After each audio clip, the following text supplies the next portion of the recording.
असं आहे, भक्तिशास्त्रामध्ये दास्याचं एक स्वतंत्र लक्षण आहे, दासाचं स्वतंत्र लक्षण आहे.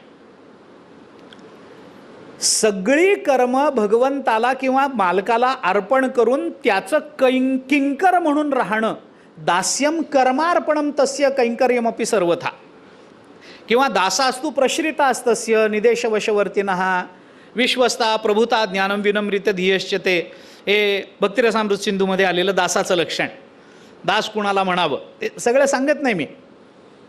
रामायणामध्ये त्या अरण्यकांडात लक्ष्मणाला उपदेश करत असताना रामचंद्र प्रभूंनी 3 दासांचा विचार केला.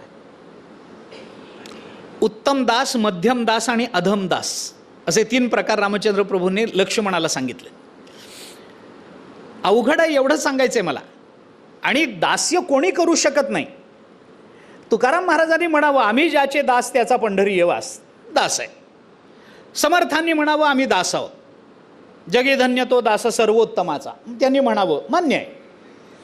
मी निवृत्ती दास आहे असं ज्ञानेश्वर महाराजांनी म्हणावं, मान्य आहे. पण दास आम्ही एकतर मनुष्य स्वतःला दास म्हणून घ्यायला तयारच नसतो. त्याला दास्य करावं वाटत नाही, कारण दास्य हे त्याच्या दृष्टीनं निम्न स्तरावर आहे.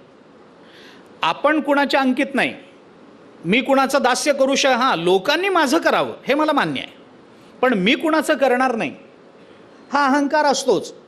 त्यामुळे दास्य करण्याची तयारी नाही, दास होण्याची तयारी नाही. दास होणं सोपं नाही आहे. रामचंद्र प्रभूंनी 3 दास सांगितले, उत्तम दास, मध्यम दास आणि अधम दास. संत वाङ्मयाचं परिशीलन केलं तर वर एक वाढला आणि खाली एक वाढला.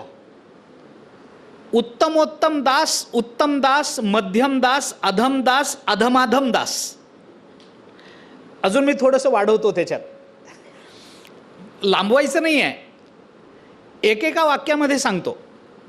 मालकाने काम सांगितल्यानंतर त्याचं न ऐकता त्यालाच काम सांगणारा अधमाधम.